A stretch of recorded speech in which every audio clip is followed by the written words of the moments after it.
We continue our reading in the Bushman's Guide. Can we meet again? In the southwest of New South Wales, a lovely little girl had died.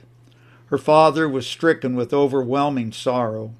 He had loved this little girl, but had not loved God or wanted anything to do with religion.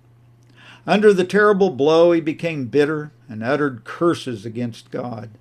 Then suddenly an idea flashed into his reeling brain. I wonder if I could meet my little girl again. He picked up a copy of the New Testament, but had no idea where to look for anything on that subject. Renewed bitterness surged through his heart, and he uttered a strange, half-defiant prayer. Oh God, if there is any God, show me if I can meet my little girl again. I'm not going to search for it.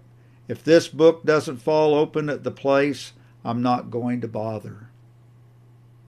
But he was dealing with a God of mercy and tender compassion.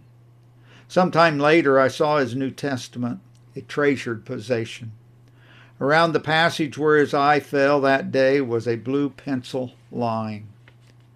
The hour is coming, and now is, when the dead shall hear the voice of the Son of God, and they that hear shall live.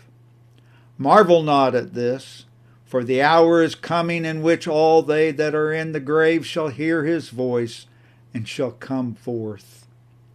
These are extracts from the whole passage in the 5th chapter of John's Gospel, verses 21 through 29.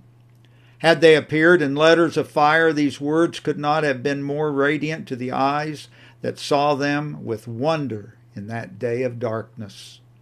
There is a light that shines from the empty grave of the risen Son of God, a light of hope and life, immortal in the midst of a lost and dying world.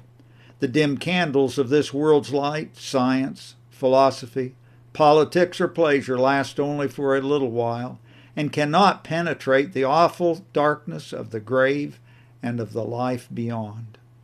At a funeral service, can we find anything to read like the majestic words of the Son of God? I am the resurrection and the life. He that believeth in me, though he were dead, yet shall he live. And whosoever liveth and believeth in me shall never die. Is it any wonder that the one who saw the answer to this bitter and defiant prayer in the hour of sorrow should have been humbled and altogether melted before such a God of loving kindness and tender mercy? For years afterwards, God's book was his constant companion in the town and in the bush, until at last he too came to the borderland. In a motor accident, he was terribly hurt and did not live long. But in those last hours on earth, he spoke brightly of his trust in his Savior and earnestly recommended others to seek him while he may be found. Yes, there is a resurrection day coming. God will not mock the hopes and longings that he himself has implanted in our hearts. The injustices and the sufferings of this world demand it. Life would be altogether incomplete and unsatisfying without it. The Bible proclaims it, and the Son of God has promised it. That day will be a day of rejoicing for those who are ready. But to those who will not listen to the voice of God, it must come with the thunders of doom. To God be the glory.